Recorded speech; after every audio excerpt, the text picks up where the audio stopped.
Welcome to Revenue Search, everyone. And then, of course, there's a show called Revenue Search by DSV. I am such an avid viewer of your podcast. One of the resources I highly recommend is the Revenue Research Podcast, hosted by DSV. Hosted by DSV Funds co-founder and CIO Siam Kidd and CEO Mark Creaser. D'ailleurs, ces podcasts sont animés par DSV, donc on le verra plus tard. One standout resource highly recommended is the Revenue Search Podcast. One great role in the ecosystem you guys do, plus you're in there investing. Like, it's just amazing. I love what you guys do. And their show digs into real numbers, real subnet strategies, and where institutional money is flowing. Back again for the second time. We need to stop meeting like this, Mark. I can make this revenue stream way better. Hold on. There we go. Pay attention to what these guys are doing. They also provide a lot of, like you said, really high quality information. Revenue Search is all about, I want to know, if I put $1 in on this end of the box, how soon does $10 come out that end? Hier auch einen Podcast zu diesem DSV-Fund. Dieser nennt sich Revenue Search. And I can confidently say he is one of the brightest minds when it comes to thinking about investments. They also did a pod with Bitcast. Hello, welcome to Revenue Search. I mean, what else is there left to say? It was perfect. But as you know, I have zero life. I just sit in this chair all day, just looking at Subnet. Guess what? What? Oh. Time's up. I was going to say, at least you haven't got to spend time watering that tree. What's that all about? I'm in an Airbnb at the moment, and it's fake. No.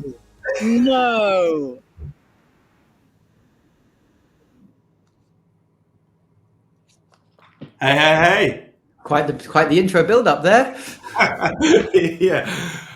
Welcome back to Revenue Search, one of the best podcasts in the entire Bittensor ecosystem, where we have a good look around Bittensor and many subnets. I'm Mark Creaser, my co-host, as always, the CIO of DSV, Siam Kidd. Siam, walk me through it. Who have we got today? I think it's going to be a good one. We have Subnet royalty here today, in my opinion. We have Mog and Dubs. So for those that don't know, Dubs is the lead dev for Hippius, Subnet75, and we have the illustrious Mog, who owns Taostats and Video and Hippius. And also, just for the transparency stuff, we are already invested in Hippius, as in DSV. We've already done an OTC, so for the speculators out there, there's no backdoor deals here where we've already announced it. So. I'm also invested in Hippius, so it's Good. Well, with all of that out on the table, talk me through it then, guys. What for anyone that doesn't know, what is Hippius? What does Hippius do? Well, Hippius was created to address the issue of storage on Bittensor. Although so much of the distributed compute ideas in subnets often focus around power and GPU, it's always been a very clear use case for a subnet to provide storage. If you can distribute the suppliers of storage and distribute the storage, decentralized storage, even before Bittensor, has been something that I've followed for many, many years, for the last couple of cycles. I'm not going to name check the projects. Some still exist, some have come, some have gone. None of them, I would say, have stepped up to who we would compare them to in terms of the centralized models. We're looking at something like AWS, Google Cloud, Dropbox being the biggest consumer one. And that ability to store files, especially as AI requirements for file storage, especially with inference and model size increases, it's been something that has been attempted a couple of times on Bittensor and so far not succeeded.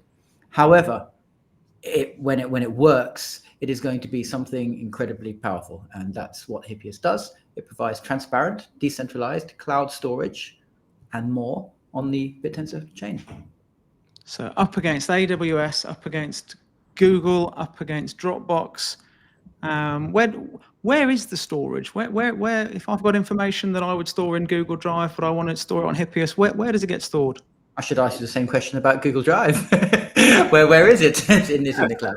Obviously, it's in a large building somewhere with a big Google logo. You would hope it's in more than one large building, really, wouldn't you? Most servers are located in large buildings somewhere. However, the power of the cloud is being able to bring those large buildings together. Obviously, those large buildings in respect of Dropbox and Google Cloud are usually owned by those companies, whereas within the Bittensor ecosystem and the distributed compute element, anyone can build or use a large building, and what we then benefit from is the cooperation and the collective intelligence, essentially, or provision of these of this storage amongst all participants within the network. So if you can provide storage, you can connect to Hippius. Now, I will say, it's not aimed at freeing up the extra 20 gig you have on your home hard drive. That's not the kind of person. If you're reading this thinking, I've got a bit of space on my hard drive, I should connect to Hippius. No, we're talking terabytes and petabytes here. However, there are many individuals or entities who do have access to this storage and reliable, fast storage.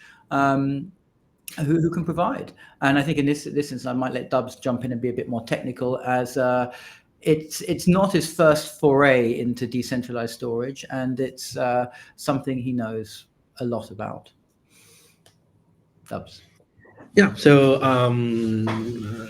basically we use the power of Bittensor and the miner of Bittensor to provide the storage. And the miners are competing together to provide fast, reliable storage. So the good thing with Hippius, when we joke with like, where is my storage? I will go a bit forward, but we have a blockchain where we can track everything. So you can track your chain, your piece of storage. If you split it or you not split, you know on which miner it is and where it is when it is. So it's written to the blockchain, and you have an explorer. You can compare that to, for example, DHL. When you receive a package, you have a tracking number, and you can follow your package. You have exactly the same with Hippius, where you can track where is your data, on which miner, and when. If the miner goes down, it's rescheduled to another miner. So we constantly dispatch everything on every Bittensor miner that participate on the networks. And when it's stored, how secure is it? And are there any issues around people putting data on there that other people can see, or is that all covered off? And I know that you'll throw that back and say, well, when you store it with Google, what happens? But the truth is that people, right or wrong, trust Google and they trust Amazon to some degree. So I think that's a valid question. Exactly. So we use IPFS in the backend of the technology. So IPFS, by default, everything is public. And every storage provider, whatever you take, centralized, decentralized, whatever, if you want your data to be private, you have to encrypt it. And that's the only way to get your data private. You encrypt it with a key you own. It's the same with Bittensor. You want to control your wallet, you will not give me your seed. Would be cool, but you don't, because you control it. It's the same with the data. You control the seed of the encryption key yourself. We made it transparently in the desktop app, for example, and the user can upload it. It's encrypted by default. If the user chooses to get the data publicly, because with Hippius you can do Dropbox-like application, I would say, but you can also host a website, a static website, for example. You don't want to be encrypted for that. You want to be publicly accessible, like some AI models do. Want to be publicly accessible too. So we don't want them to be encrypted. So the user choose if they want encrypted or decrypted. And you only a key for decryption of that.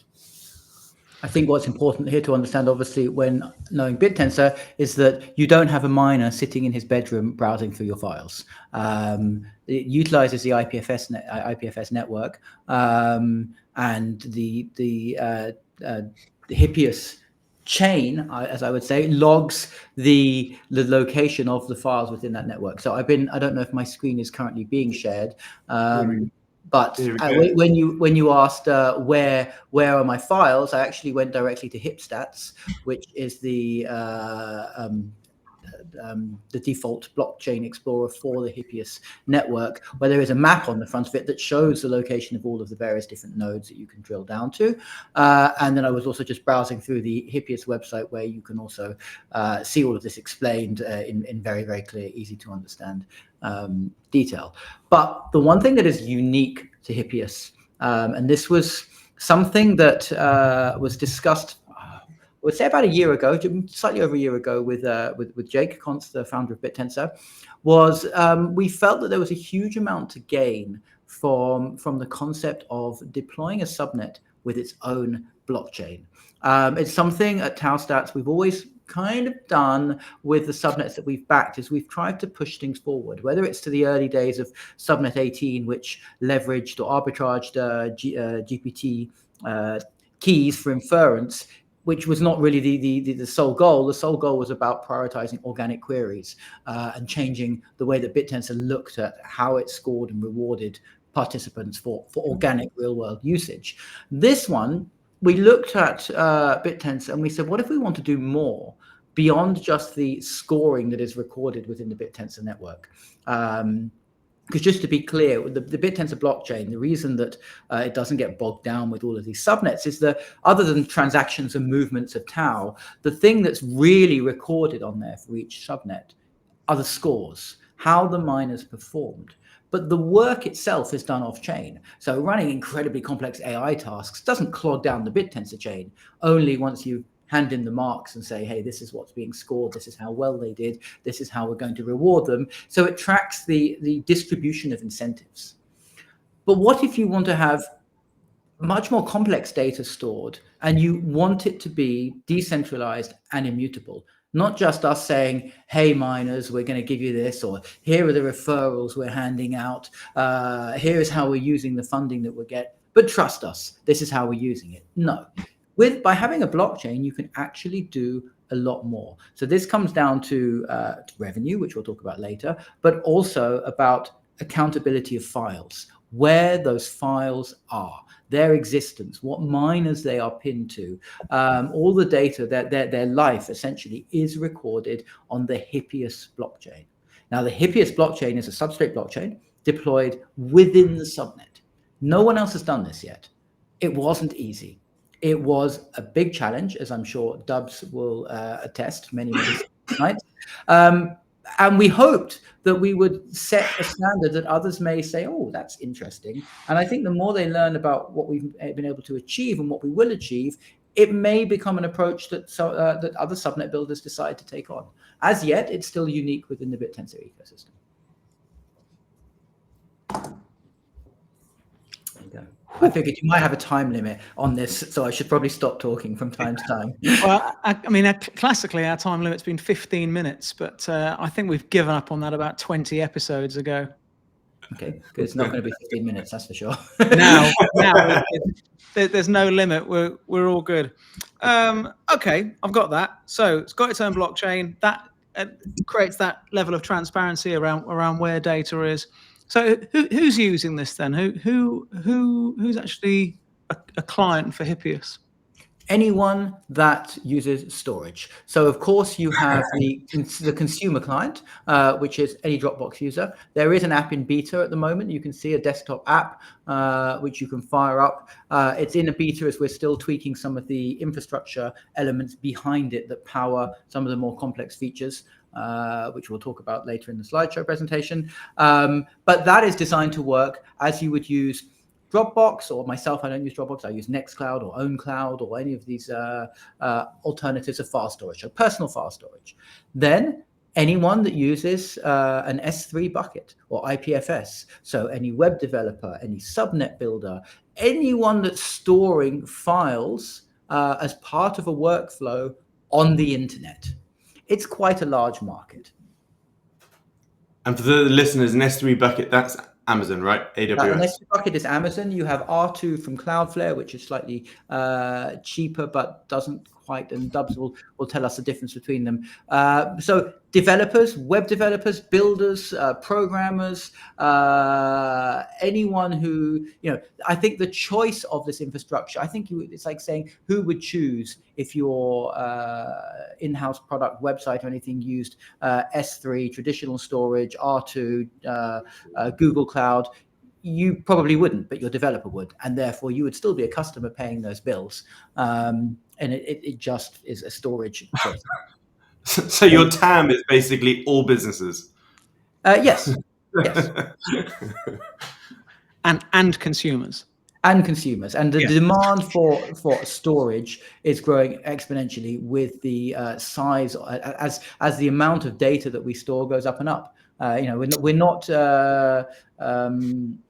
removing data from the internet on a daily basis. From data storage, we are adding and adding and adding. And as more and more data is required, especially within the AI era, those demands are increasing. Okay, and then cost-wise, I see on the slide that you've got, or not a slide, on the Hippius site that you've got on the screen share there, it talks about lower pricing, competitive pricing. Where's Hippius at against the likes of Amazon and Google and Dropbox? 2,386 times cheaper. Is that a good enough? Listen, if it's true, I'll take it. So what? Look at there. You can go and have a look on this. I mean, obviously, it depends on your needs. I always look at what I store in my personal cloud, which is about it's not 500 terabytes, is it? It's 500 gigabytes. So let's call it 5 terabytes for now. So I've got some redundancy. I would be paying about $13K a month for that with Amazon, $8K a month with Google, $720 with storage. I was a big fan of storage. I don't know if you know them. I put them in there because they actually really work. I know Filecoin is the most known, I might get in trouble for this. Filecoin is the most known decentralized storage, blockchain storage product, but I never found it something that I could easily use. It was always going after, whereas storage has been around for a couple of cycles and you can use it and it exists and it's a good product. However, it's more expensive than Hippius. Can you explain the egress amount, please? I can hand you back to my technical. So egress amount is where where your bill is growing exponentially. Basically, Google or Amazon or storage tell you, give me your data, I will store it with a cheap price. It's cool. So you put all your data, but when you want to read your data, you have to pay to access your data, which is not the way to do. So basically, you own that data, but if you want to read it or use it, you have to pay it again in addition of the storage. And in Hippius, we don't bill egress services because we are relying on decentralized networks where all the participants are paid already for that by storing your files. Wait, so with Google Drive or Dropbox, there's no egress costs, is there? If you go to Google S3, because S3 is the API which we compare here, you have limits. So Google Dropbox is a sub-product of that, which is a consumer product where you are limited to upload what you can upload per day. So Google will first stop you to upload stuff and will stop you to retrieve stuff. So basically, if you want to have better syncing, you have to pay. It all depends on the access to the data. Us as consumer users, we think, well, I just upload all my photos and my this and my that, and I get them from time to time. If you are uploading hundreds of gig a day and you require those gigs to be accessed constantly by either your users, your clients, then it starts to matter versus you and I sitting in our front room. Amazing. So you have your own chain. It's a substrate one. Does it have its own secret token behind it that you just don't use? And there is a very good question. It doesn't have a secret token. It has a non-secret token. However, that token is alpha. This is something that we felt very, very strongly about. And even before Hippius was discussed and we wanted to create a blockchain within Bittensor, it was very, very important that value wasn't driven away from, and this was pre-DTAO, driven away from Tau. It was absolutely critical that anything you did, you were not extracting value from the Bittensor network for your own personal token. I know a lot of people have done it. A lot of companies have come into Bittensor with pre-existing token obligations. I'm not here to comment on those, only that a secondary token with a secondary value metric is counterintuitive to driving metric. I think it's a fairly commonly accepted opinion. Otherwise known as what the fuck. Yes. And when we started planning for this, it was just against tau. But as very quickly into the equation came d-tau, it was very clear that actually by having an alpha token and representing that alpha token on a one-on-one within the Hippius chain was a simpler solution. So the Hippius chain's alpha, or H alpha as we call it, is a one-to-one representation of the alpha within the chain, of the alpha token within Bittensor. I know you have a PDF to share. Can we look at that? Because then yes. I think it would probably make a lot more sense. Yes. A whole bunch of questions. Yes. So then what we try to do, we say we've got all this power and all these things we can do. What are we going to do that's different to that we can do that potentially other subnets can't do? And what I was watching was the difficulty to drive value back to alpha. Within Bittensor, I've always been the product guy. You sit there and come to me with a subnet idea, and I'm like, well, what's the product? How are you going to make money from that? Who's going to use that? Who's going to pay for it? How is it going to work? And that's not always fair to the research subnets, to those that are making groundbreaking advancements towards AGI, et cetera, et cetera. However, that's the background I came from, and it was the questions I was most comfortable asking. A lot of these far more complex subnets, they understand the value of the signals that they're putting out and potentially how they may be able to monetize it. But I've always been quite critical in how value is driven back. I know a lot of subnets are burning or recycling. Dubs had a much less eloquent way of putting this when we were talking about this earlier, so I might try and do this eloquently. I might let him have his less eloquent version.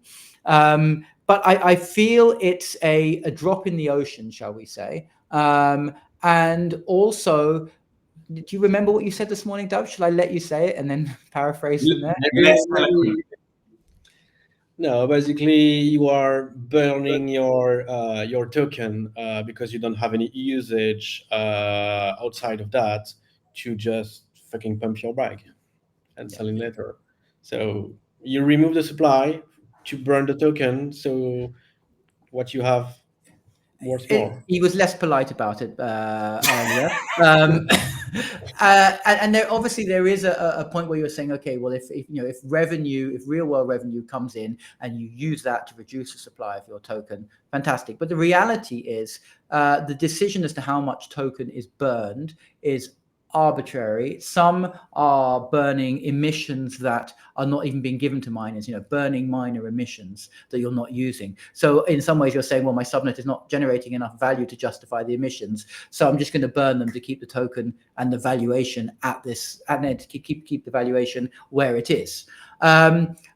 I've been talking about this ever since Proof of Talk in June, and maybe even a little earlier, that I was very excited, and I wanted, one of the things, the initial detail buzz wore off, was I wanted to see teams come out with innovative ways to drive value to alpha.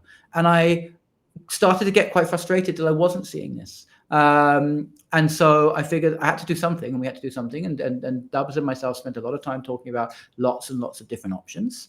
And this is still an evolving, a work in progress. But this is the Hippius token mechanism. I think I've been calling it Alphanomics a little bit on Twitter, on X. And this is what I want to talk you through: how we use the Hippius token to drive value to alpha and provide incentives and real-world incentives to own and hold alpha, or the H alpha. And this is trickling across to other subnets that we also don't have their own blockchain, but this allows us to be much more detailed as to what we're doing.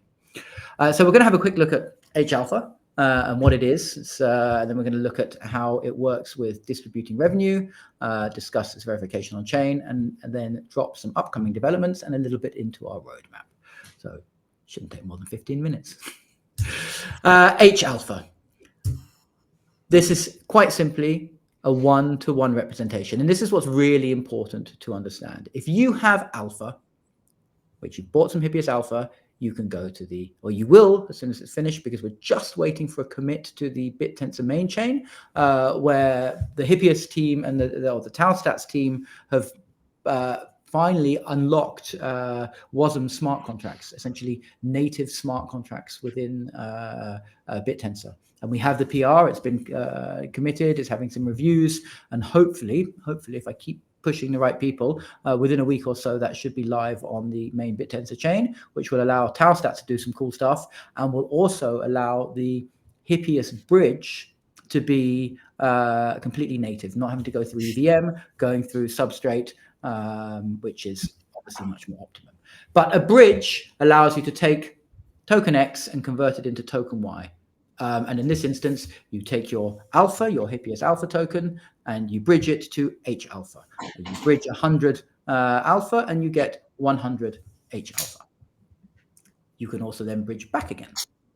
Whatever H alpha you have, you can just bridge back to alpha. Are we clear on that? Why would you want to bridge your alpha that you've bought? That is the next slide. As long as everyone is clear on the concept of bridging, I try to break this down into simple, digestible steps. And I know some of your users may already be slightly unaware of what bridging itself is. It's turning one token into a representation of itself on another chain normally. So why on earth would you do this? You can stake your alpha on Bittensor. Well, your alpha is actually through Bittensor, it is a stake token. So within Bittensor, your alpha is already accruing dividends. You have your Hippius alpha, and it accrues a rate of dividends through the emissions and validation on the Bittensor network. If you bridge your alpha across to the Hippius chain, it continues to accrue those exact same emissions. No change there. However, on the Hippius chain, it also accrues Hippius dividends. So you actually, as a standard community investor holder of Hippius alpha, if you were to bridge over to the Hippius chain, you actually get a better return on your investment. It's not financial advice, than you would on the native Bittensor chain. Are you with me? Yeah. Now your next question is going to be, where are they coming from? Yeah. And there we go on to the next. It's distributed dividends, governance, and revenue share. So this is the magic. Miners are lovely miners who I won't just see as participants of the network, but they really are part of the business. And the strongest subnets are the subnets that form relationships with their miners and incentivize their miners to really care. It shouldn't just be an emission extraction task. It should be about building the business together. Bittensor is now at a stage where this is not some guy in a bedroom. These are people setting up companies, setting up infrastructure in order to compete and then operate long-term within subnets. It really matters to them. And as a result, miners want to show their commitment. I mean, this is something I've seen in a lot of the subnets that I've been a part of since the very beginning, whether it's 19, I've watched it happen with Shoots. I've actually watched it happen in subnets I'm not a part of. I know Targon have very good relationships with their miners, definitely with Video, and also now with Hippius. The miners want to secure the network. And so what Hippius does is, I'm not sure if you're aware or your listeners will be aware, but in a Bittensor subnet, you have 256 slots on the subnet. A small amount are taken up by the validators, but the rest are taken up by miners. It would be a massive limitation if we just said, hey, you can only deploy 256 nodes on Hippius. A miner with a single slot can actually start to deploy a lot of nodes. And if I look at the miners here, you will see some of the top miners have 30, 32, 28, 25 nodes per UID slot. They're referred to as link nodes here, but we are going to, I think, start calling them child nodes. And so if I just click on this random miner, you can load up the location of their nodes, how many nodes they have. You can see they distribute them globally, how much storage is on them, how much storage is being used. So there are already miners doing this. But at the moment, we are not asking anything from them to do this. This is just a choice that they make in terms of distributing their storage throughout the network. We do incentivize global distribution, but what we're going to do is to put in place a lock in order to expand for these nodes. For each node you need to take, you must lock up some H alpha. Dynamic pricing, exactly like subnet registration has always been on Bittensor. And so subnet registration, miner registration, registrations on Bittensor use dynamic costs. So supply and demand, the more people want to lock, the higher the prices. As less people want to lock, the price starts to decay. But what this means is there will be instantly an amount of locked alpha, or H alpha in this instance, but represented by alpha, as storage capacity increases. As the network becomes more competitive, the amount of nodes that the miners need to run in order to be competitive will increase, and therefore so will the amount of locked alpha. Are you with me? This is something transparent in the chain. Maybe to proceed. So it's not in the subnet owner pocket or whatever. It's all locked in the chain and completely transparent, so it can be seen by everyone. They don't send it to us and we put it in a drawer. No, it's obviously locked within the Hippius chain. However, when they lock, they don't get any more dividends on that alpha, and this is where the magic happens. But before I go there, are we clear on miners locking? So storage capacity is going to increased storage capacity is going to equal greater alpha locked. I think I said to the designer, make a graph that goes up and to the right. It should have been an easy one to understand. This is where it gets a little bit more complex. What happens is the miners, of course, bridge their Bittensor Hippius over to the Hippius chain. This is represented by this. If you can see can we see my mouse? Here we go. By this, which is the bridge. And they then move locked. They lock. They can of course they can unlock that alpha if they wish to destroy their nodes. If their nodes get deregistered or anything like that, they get that alpha back. They're not sacrificing it. However, when they lock their alpha, they no longer get dividends on that alpha, which is not an issue. They are earning through mining emissions far greater than the emissions they were getting from the network. They're actually earning on those funds. So what happens is the dividends that those funds earn are put into something called the dividend pool. And the proceeds of the dividend pool, as you might have guessed, are shared with all stakers on the network. Now, this provides a further incentive to a miner. Let's say I'm a miner and I lock up 1,000 H alpha and I lose my dividends on those 1,000 alpha. I'm not getting them anymore, but they're going into a pool. If I now go and stake another 1,000 alpha that I happen to have or have previously earned on as H alpha, in this example, no one else is on the network, no one else is using it, it's just me with my 1,000. I actually earn that back again. So if miners wish to claw back some of those dividends, they've only got to show a little bit more skin in the game and hold on to a little bit more of their H alpha in order to get some of that lost dividends back again. Of course, it won't just be the miners using this. As will become clear as we go through this, it should be a very attractive investment for anyone that is holding, because there is no risk associated to holding H alpha over normal alpha to be able to share from this. But what's important is the more the network grows and the more it's used, the greater this dividend pool becomes. Well, this is poetry for me. I think this is only the first part. This is about. We have a large schematic diagram of which we pulled out individual sections to try and make it digestible. So I'm glad you understand this. How much do they have to lock up per node?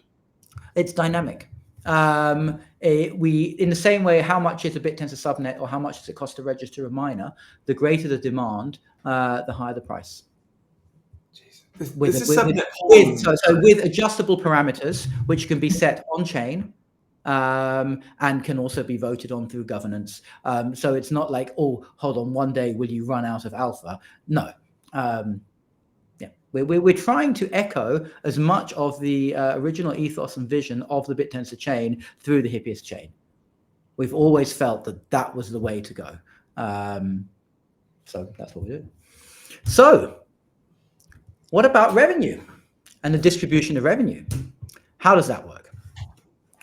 Hippius product revenue, fiat or crypto, flows through the bridge and is automatically converted to H alpha and is then locked until consumed by the customer. So if you buy $100 worth of credits for storage, they are locked until you use them. I think you may have seen or heard of the Starbucks loyalty card business model. It's not dissimilar to that. And just for clarification for viewers here, when you say use the credits, anyone who buys storage, often you buy credit. So you say, look, it cost $1 a day for me to for the storage I'm using at the moment. I put $100 on my account, and I'm using $1 a day. At the end of the month, my storage may have gone up to $1.20. You're buying credit. There are also plans. You can buy a plan that gives you X amount of credit per month. So, hey, I'm on the $9.99 a month plan. That gives me 150 credits a month. And if I'm not coming near to using them, I just keep that plan going, and then that's fine. But where does the H alpha go when they consume it? It's that last sentence there that's thrown me. Locked until consumed. Until consumed. Then I'll let you know on 2 slides' time. Or the next slide. The very next slide, sir. What's important at this point is it's locked until consumed, and when it is locked, it is not earning dividends. Those are being distributed into the dividends pool. So revenue is locked until consumption. Until it's consumed, its dividends go into the dividends pool, which we all know what happens to those. We'll come back to that later. And when it is then used, and this is supposed to be an arrow that goes behind. This was quite hard to illustrate on this one. Defined by governance, it is distributed. Now, the distribution, the 2 of the most primary important elements that we're looking at are referrals and affiliates. Very, very similar, but we've classified them slightly separately because for us, referrals are people who said, hey, sign up with this link, mate. There you go. Thanks. Might tweet about it, might do something, and earn a lifetime referrals from the customers that they sign up. That's just the flywheel marketing. And I think any business such as a storage should have a strong referral system. So they would then be distributed. So your referrals are distributed upon usage. Affiliates, although working in essentially exactly the same way, although we could use governance to change those rates, is about building a business on Hippius, building product or front end that utilizes Hippius, that allows you to essentially monetize through Hippius and earn for life from that. I'm going to cover that in a later slide, so I'm going to just leave that one there for now. Then we have treasury. Treasury, I don't like the word, actually. I said to Douglas, oh God, we can't use the word. I'm not sure if we should use the word treasury. Everyone in crypto says treasury, which basically means my pocket. It doesn't. This is why I'm not a big proponent of the burning and recycling. It's all very well to say, hey, we made 2 million in revenue this month and we have just burnt it. But as a businessman, would it not have been better invested into marketing, into product development, into onboarding new talent, all the millions of things that will grow the business, rather than just saying, I'm just going to burn it into thin air because that will make the token price go up? It's always been, I think anyone that has known my role in Tau Stats, it's been my way of thinking is do something to increase the value of the community, of the ecosystem that you're a part of, and that thing shouldn't just be setting things on fire so that your things go up in value. So the treasury initially is going to be about bounties and funding the supporting of and growth of affiliate businesses, applications built within, and anything that requires funding in order to push the network forward. With me so far? Everything is on chain. Yeah, and it's on chain, and more other things that we haven't quite thought of yet. Or we have a few ideas, but we're not giving everything away. But what we have there is the governance. And the governance, which is being created at the moment, but is not finished and live, allows us to take the opinions, the thoughts, and the views of those with the most skin in the game. If you're making changes to something within the minor ecosystem, it makes complete sense that you should be giving vote to miners who have the most amount of locked up H alpha. They're the ones participating within the network. Same thing with referrals and affiliates. You can actually take global governance. You can take very specific targeted governance because, as Dubs continues to say, everything is on chain. So you can really see all of those deeper metrics. With me so far? Yes. Yeah. Good. So this is sort of the final thing, which I think we've attained to, is that the Hippius chain facilitates through miner locked H alpha and revenue locked H alpha to funnel additional dividends that are not being given to the locked H alpha into the dividend pool, which is distributed to all stakers within the Hippius chain. I read the chart, not the words. So therefore promoting community and natural organic growth and usage of the network. There you go. I think I said it better in the other slide, so we didn't need that one, but that sums it up. We've got the whole thing all together as one, which is just there for posting on Twitter, referring back to, but what you'll see here is this is what I cut all of those individual elements from. You can see the poor old Bittensor Hippius delegator or the staker who's just getting normal staking rewards, or flowing into the bridge, the miners flowing into the bridge, the revenue flowing into the bridge, the lockup generating into the dividend pool, which comes down to the stakers, and then the revenue, once it's no longer locked, flowing through governance into the various different channels. And there's no reason why we couldn't make a burn channel. I mean, probably over my dead body. I think we would have to have so much, like an excess. There would have to be an excess of revenue. And I don't think any business sits there saying we have an excess of revenue, we're going to set it on fire. Could you imagine Tim Cook doing that? We've got too much, we're going to set it on fire because there's nothing else we can do with it. So yeah, that's where we are. So, as Dubs has been saying, and we are very, very proud of, everything is verified on chain. We have the Hippius website, hippius.com, but we also have hipstats.com, which will then continue to track all of these newer metrics that we put on there. How much is on the bridge, where it's generating, where the referrals are going, where everything is going. You also have your Hippius console. So you as a user have a console, which I didn't prepare my login to. I would have to go. Yeah. I will not.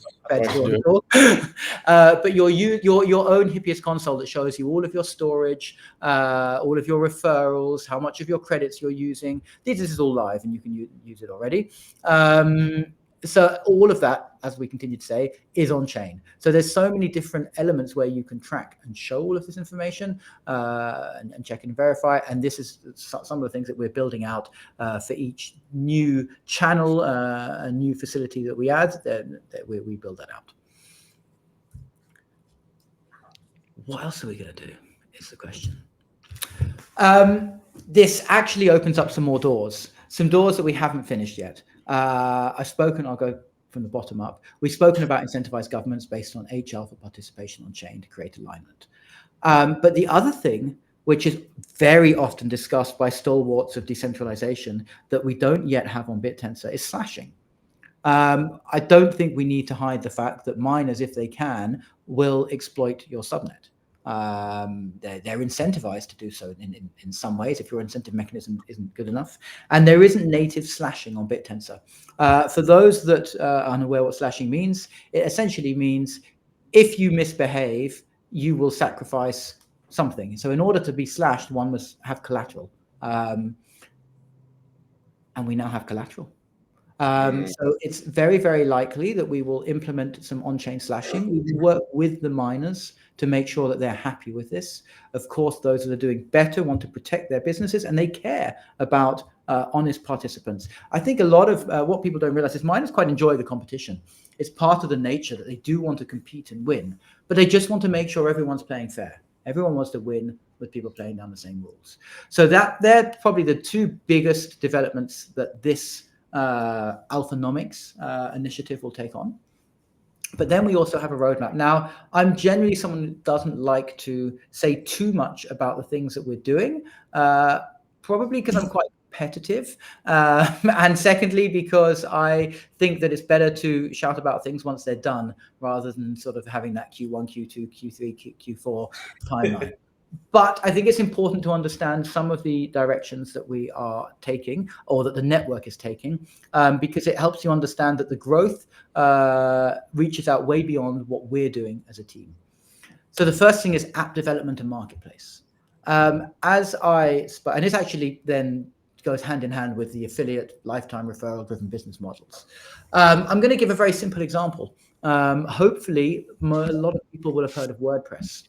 Anyone that's heard of WordPress, it's a content management system that probably powers about 70% of the internet or of websites.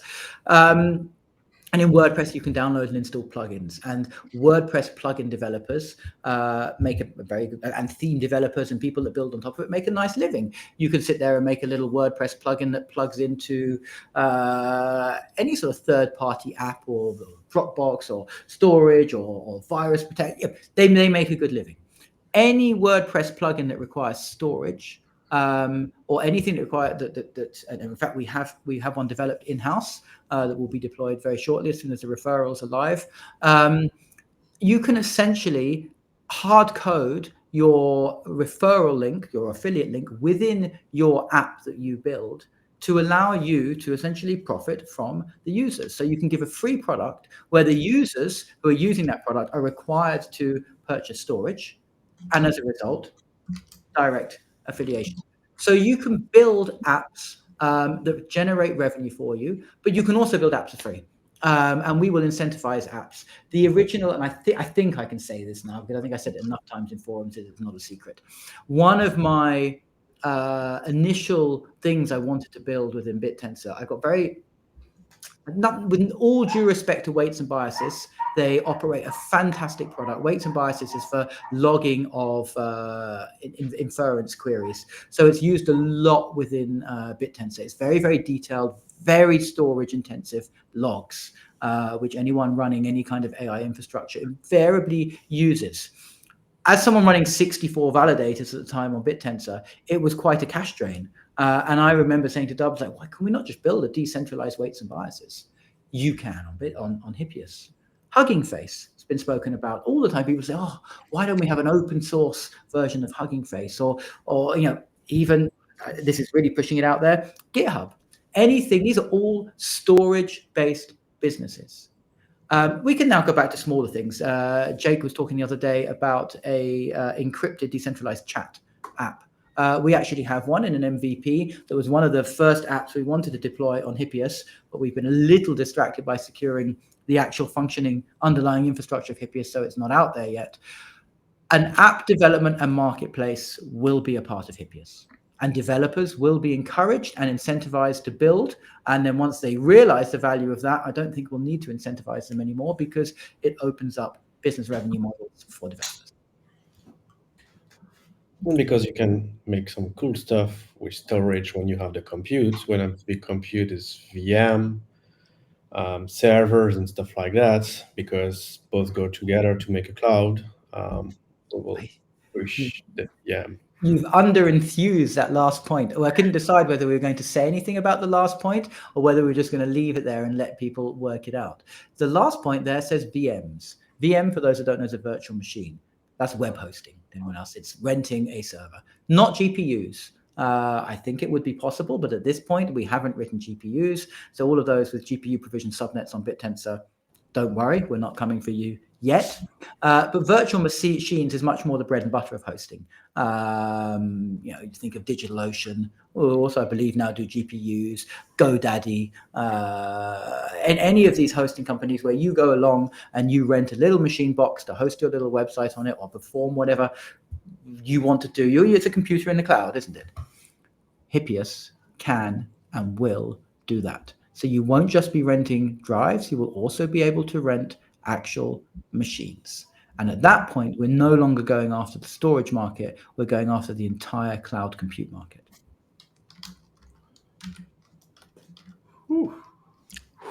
Indeed. When we did the OTC deal a while back, and Siam tweeted about it, and you responded to Siam's tweet, or someone's response You said, Mog, I know they've done the deal and they don't even know the good stuff yet.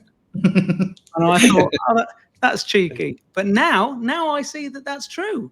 You think it was cheeky? I thought it was a compliment. I felt that you had faith in us on what we had made already publicly available, and we were working on all of this. And I just thought that it's fantastic. I'm really pleased for you. It's like, you'd agreed to come along to dinner, and you didn't know that Gordon Ramsay was coming around to cook. No. So you're just coming because of the company. So thanks. Well, thank you, because listen, we've done quite a few revenue searches, and I don't think anyone has come onto one with quite the level of preparation that you have here, and I really, really appreciate it, because you've articulated it in a way that I think that I can understand, and it's astonishing. It is proper innovation. It is something that I think a number of subnets, all subnets really, need to wrestle with, to find a way to capture the value that they create in an effective way at the point of the alpha token, and you've done it. Well, thank you. I mean, it's not easy. It's not easy along the way. It requires things being committed to the Bittensor chain and things being done that are not being done by others. It is a bit the ethos behind Bittensor, but also Hippius was always pure decentralization. But I think in some ways we're marching the same road that Bittensor are doing, where in order to be fully decentralized, you have to take the reins off slowly in order to assure quality, because you need to promote growth of your network rather than just full out anarchy and chaos in terms of actually making something that can be usable by consumers who don't need to understand the underlying infrastructure. You can use a WordPress storage plugin that is cheaper than using, So I say this because I was a WordPress developer for 20 years. If I make you, let's say you've got a furniture company and you've got a 5,000 product catalog and you've got loads of PDFs, and then basically you need more storage than your standard GoDaddy plan would have. Most WordPress developers will look for the cheapest storage plugin. Essentially somewhere to offload that storage, be it on AWS, Dropbox, anything like that. So when they're doing their little bit of research and they come across, there's a storage plugin called Hippius that is using a service that costs less. The plugins are free. They would have had to go and sign up to AWS or sign up to a Google Cloud and pay the fees there, enter in their card. In this instance, they will do it for Hippius. But they won't ask, well, how does Hippius work? And they might go and have a quick look at the website and go, okay, decentralized storage, good. But once you have a solid customer base who will attest your reliability, your speed, your safety, your encryption, you don't question exactly how the flow of your files go through GCP or Google Cloud, AWS, or Dropbox. You just want a solution that works reliably, and that's really, really important, as well as being innovative within the Bittensor network. So sustainability into the future as a company. We're building a company, not just a subnet. I think that's the important thing to remember. Yeah. Right. I've got a whole bunch of questions, and because I've just been writing them down, they're all over the place. So do you mind if you just do a quick, short, quick fire round? So how many iterations, or how many places is my data being stored? You can change it on chain. The current answer is 5. Did you say 5? Am I correct? Yeah. So there will be So if I upload something, there are 5 miners that it goes to? Yes. Yeah, so 5 families, because miners are split in families. Because if, for example, one miners have 10 child nodes, and we put your replica on the 10th 5 nodes, if this miner go off, your file is gone. So we replicate it on 5 family.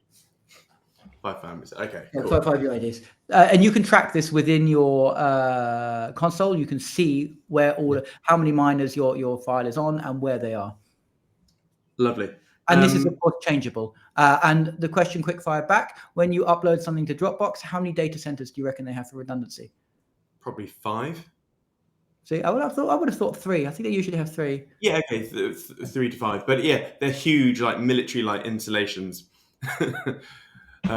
That's set on fire sometimes. Yeah. Yes. Is there a chart to see that staked alpha that's being bridged go up? Because I think that'll be a very good. That will absolutely be a metric. Not right now, because we're waiting for the bridge. We are building the bridge, but we need the committal of. We have an alternative. If not, we have to go through EVM. But we really want to use the Bittensor native smart contracts. So there is a PR currently out that Taustat's team pushed out there for them to do. I think I can say it because we've been open about it. For them to do a decentralized OTC desk. And that required Bittensor native smart contracts, and Hippius are also working to get that PR through. It's in review at the moment. It's been in review for a week or so. I'm pushing to get that out this week. So when the bridge is up and ready, and can you let me know? It will be on Hipstats. Hipstats, okay. And what you just connect your wallet to. You won't have to connect your wallet in order to see the utilization of the bridge within the Hippius console, which is if you go to hippius.com and you access the console, you would then be able to instantly connect your wallet there. Yes. Cool. Do you mind? To do it using your desktop app, because we have a desktop app. So if you want everything on your computer, the code is open source. You can analyze everything. And you will have the wallet, the bridge, and the staking in the app too. Okay. Do you mind if DSV bridges all of the OTC alpha that we bought from you? I would highly recommend it. This is not financial advice, but I would be bridging, of course, all of my alpha. Anyone that's planning on holding alpha would be insane not to bridge it. Got it. I wrote a silly question down. APY. I think it's too early to tell. We wanted to be compliant, so we purposefully avoided saying things like higher APY in this. I use the word dividends. You can talk to me privately about this, but increased dividends over a frame of time. If you were to measure that, you would be measuring it with an APY metric. Okay, and so I was just looking at Hipstats on my other screen over here, and I can see that. In a lot of the minor families, there's quite a lot of there we go.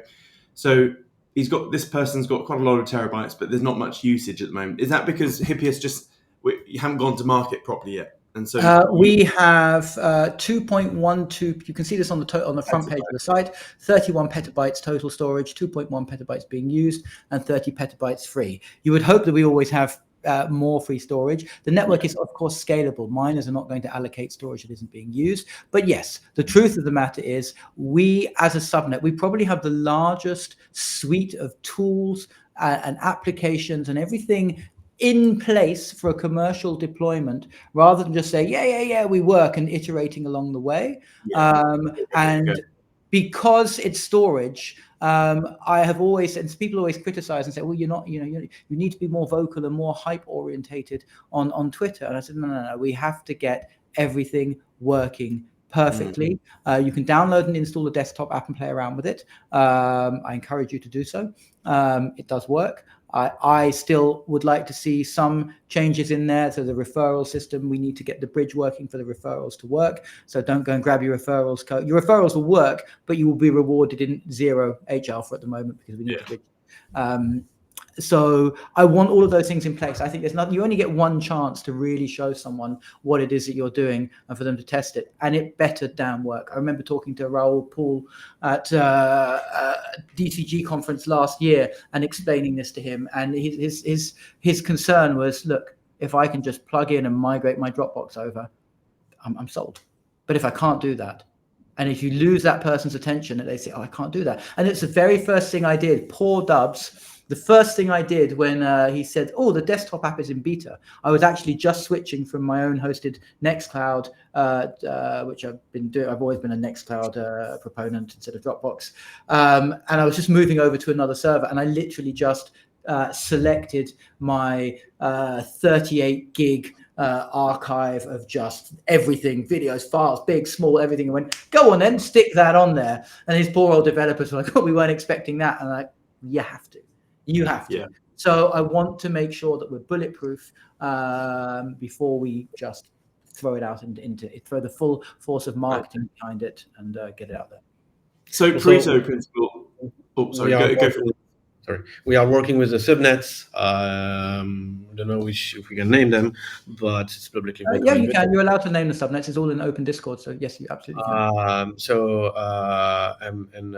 We are pushing some custom implementation. That's the flexibility of Hippius too, because that's the goal, being the storage of all the subnet of Bittensor too, and give them the tools that they need to have. So we make custom models, custom implementation for them on top of the S3, and it's not S3 anymore, it's S4 because we improve.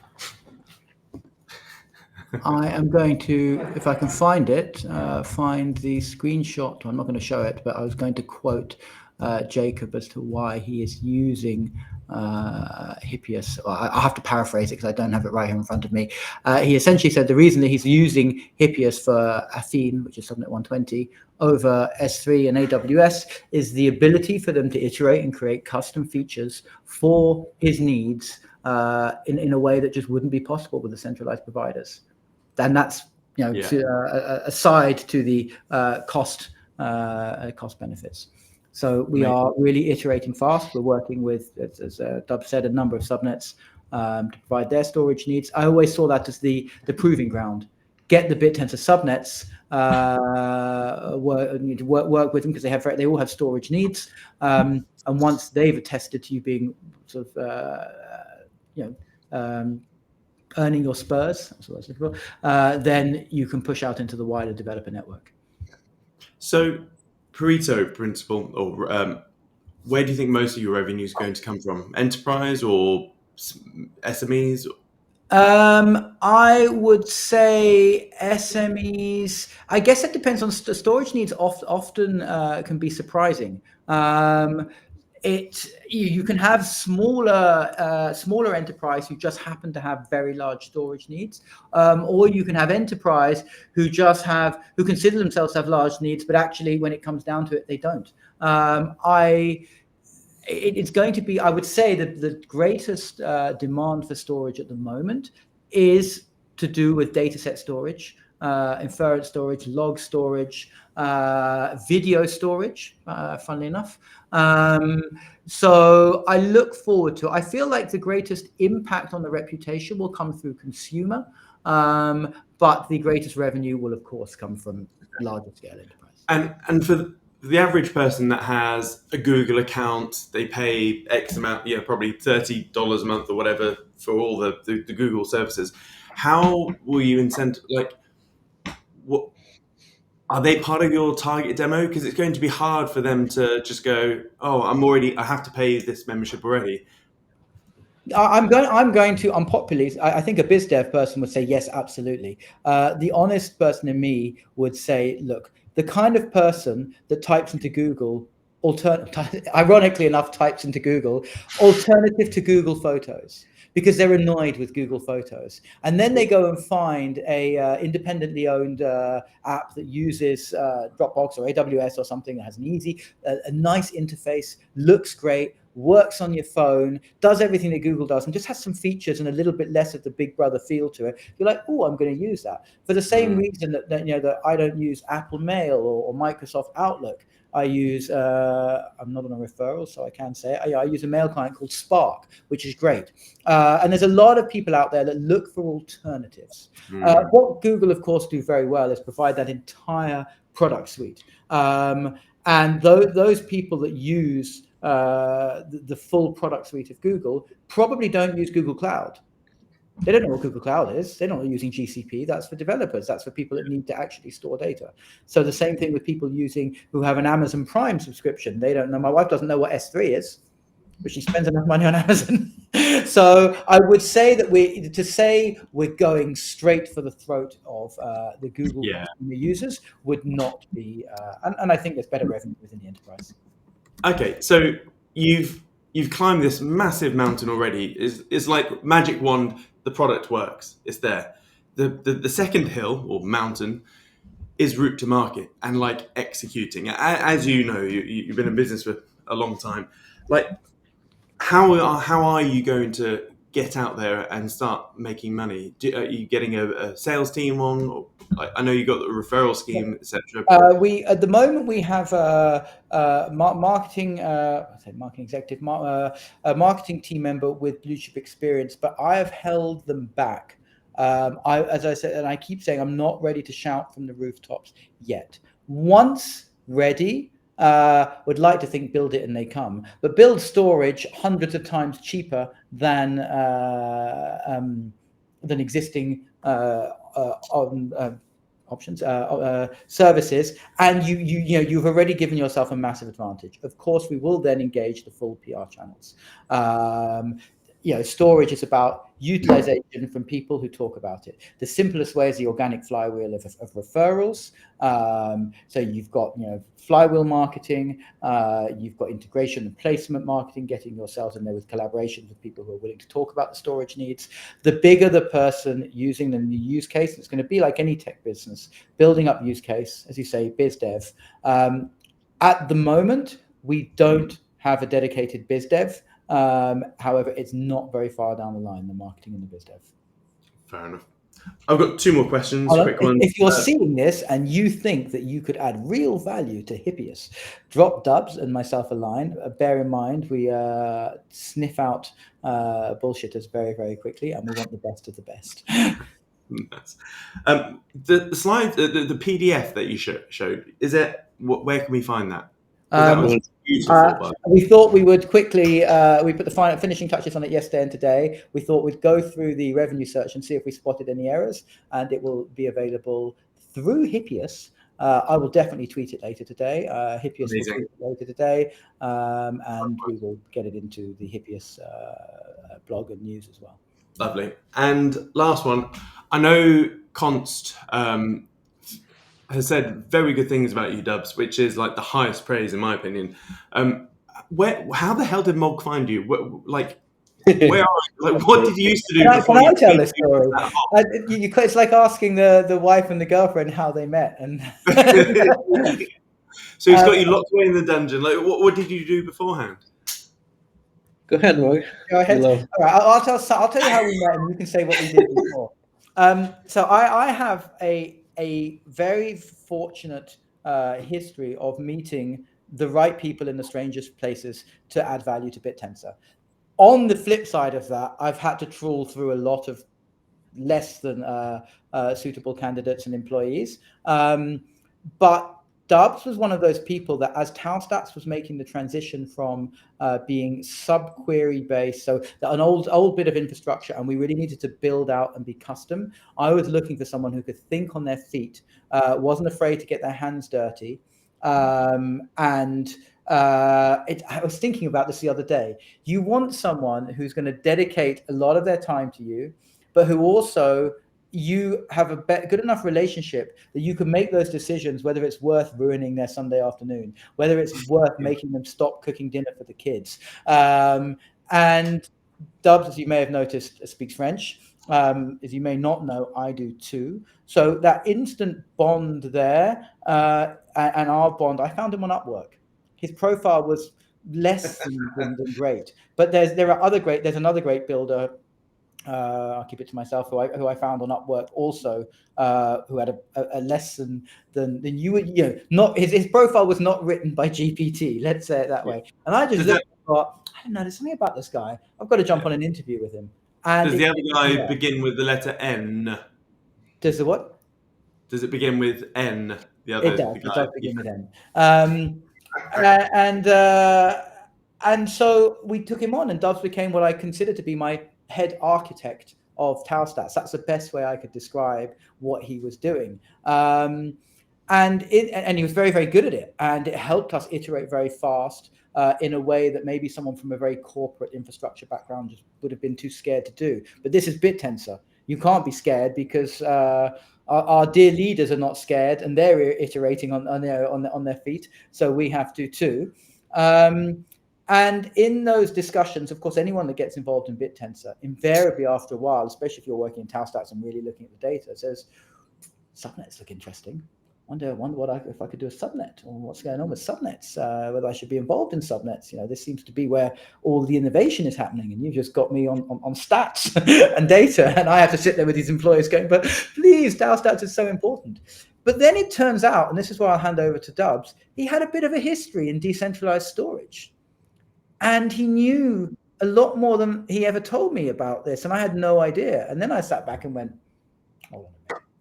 And I've always believed that I think the greatest gift you can give to someone is to provide them. It's not like give a man a fish or give them the ability to fish, but take a chance and let someone really go out and prove themselves. There's nothing worse than employing someone in something where even you can't see the scope as to what they may be able to achieve and where they may be able to go. To employ someone in a dead-end job makes me sad as an employer.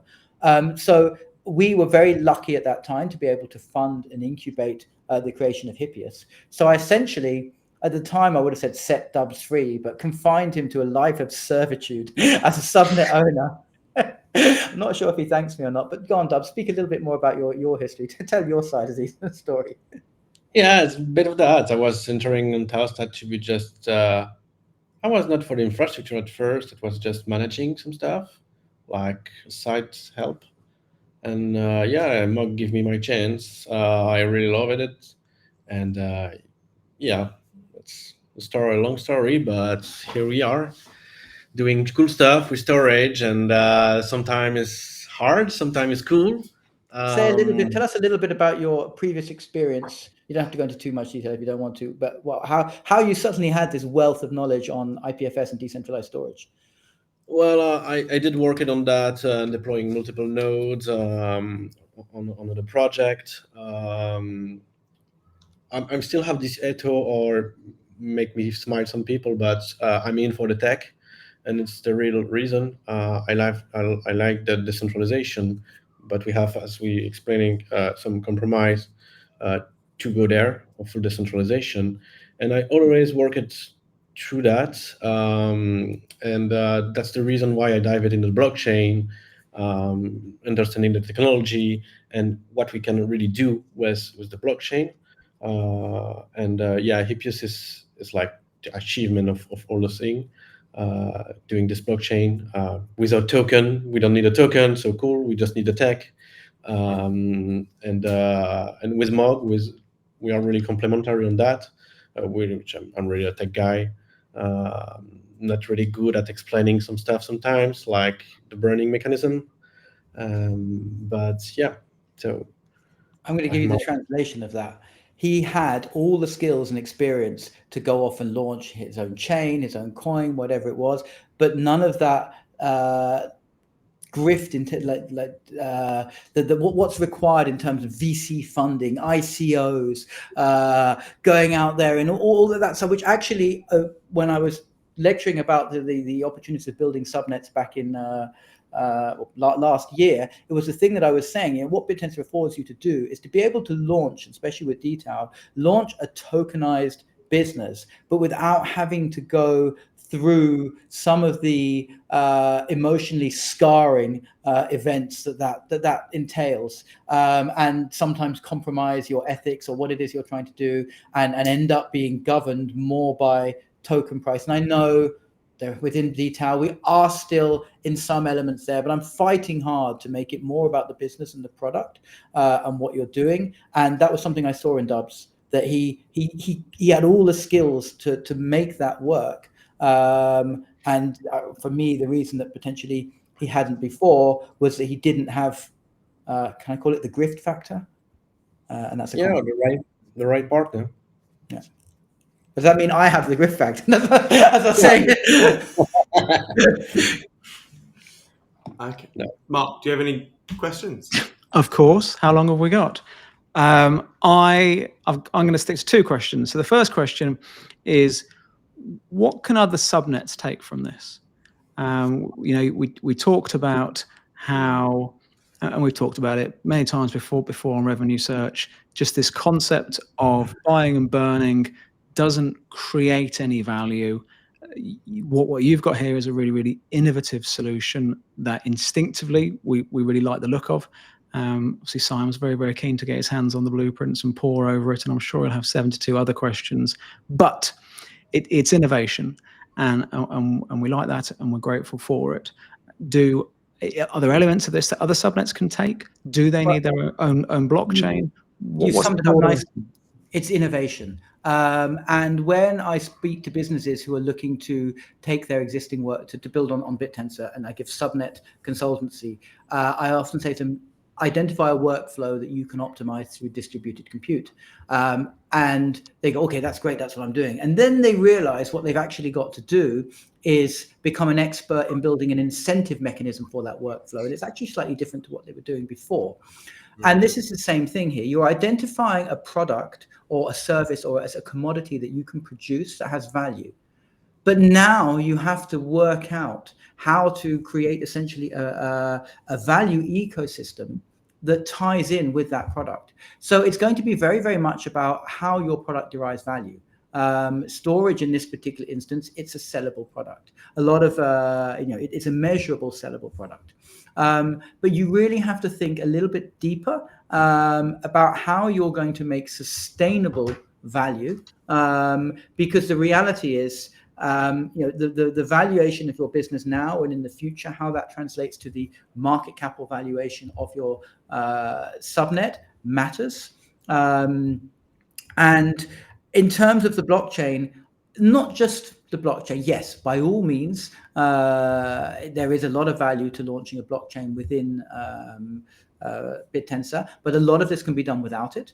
It's all about, I would say, transparency and immutability. It's not easy to launch a blockchain in Bittensor, but it is possible. But you still have to make a lot of decisions along the way in terms of integrity of the token and how the valuation. But I would say more than just do what we've done. Don't be afraid to think out of the box and stop doing what everyone else is doing. You can. Rayon Labs said this in the very early days, that one of the benefits of, and this was at the time that Subnet 19 and 4 were battling against each other to achieve very similar things. And it was said, I think, by both of them, or echoed, that we're only going to get somewhere by standing on the shoulders of those that have come before us. Doesn't mean you have to do the same thing as them, but let's keep leveling up. So if you're looking at this, it doesn't say, oh, let's copy their alphanomics. No, but let's understand that alphanomics now exist, and we need to do more in order to bring real value. And we also need to think about the participants. Who are our participants? And what is their value, and how are we rewarding, and what do we expect from them? So building the community with your miners, treating your investors or holders as part of your community as well, including your customers in this, working out a fair distribution of value between all of them. And then from a technical perspective, keep pushing forward and trying new things. They may not always be popular. They may not always be easy. You may spend ages developing them, and then Bittensor suddenly changes the rules and they don't work. But it doesn't matter. You learn so much along the way, and you have to just keep iterating.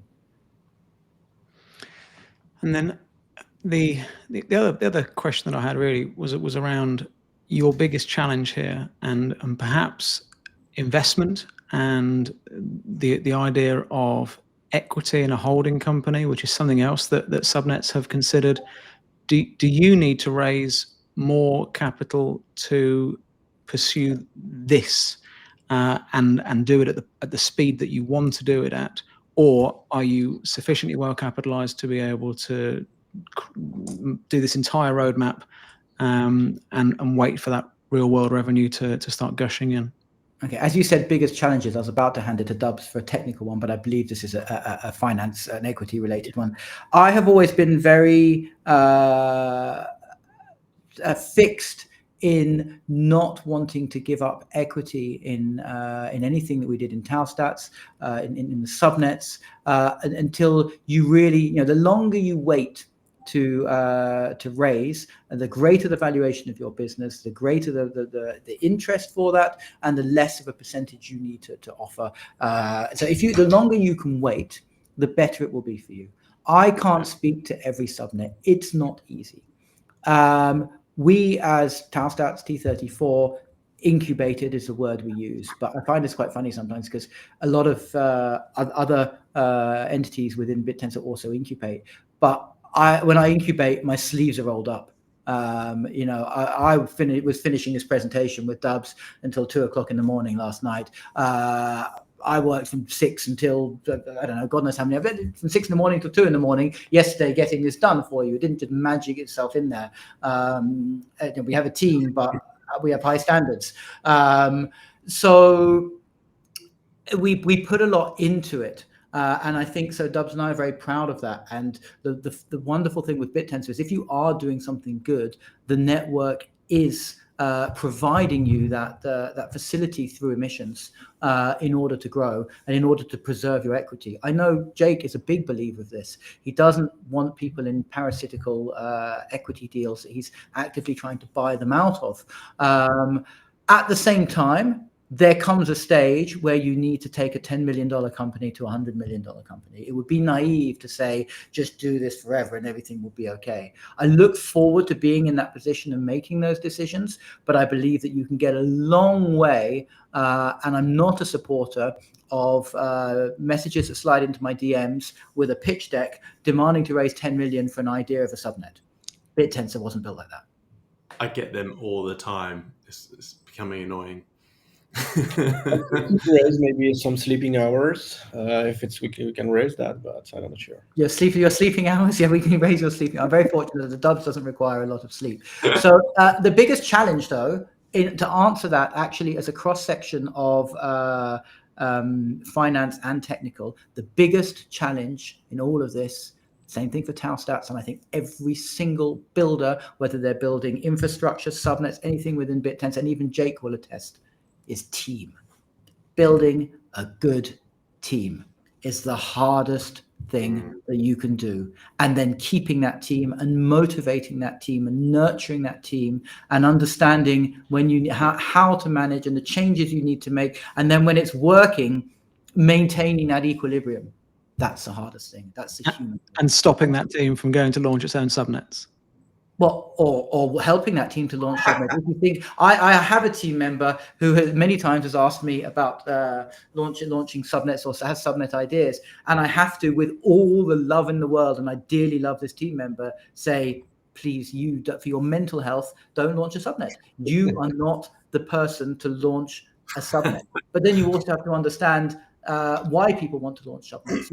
It's very difficult with a lot of intellectual expertise and talent to be looking around at those who are gaining more for doing far less, especially when you look at some of the substandard subnet ideas or subnets that aren't doing anything and extracting liquidity.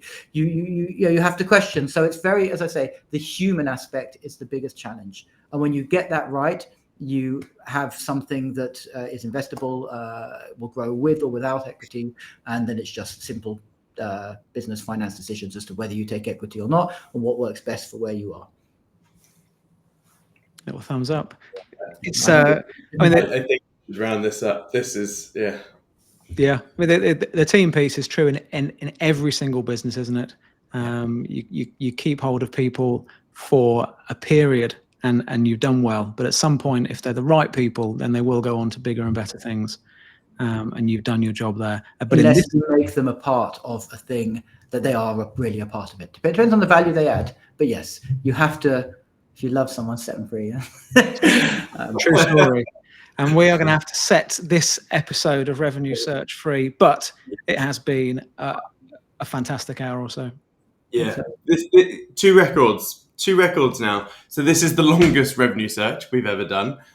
And this is the most viewed revenue search we've ever done. We have, I've just totaled it up across the 4 platforms, 1,369 live viewers.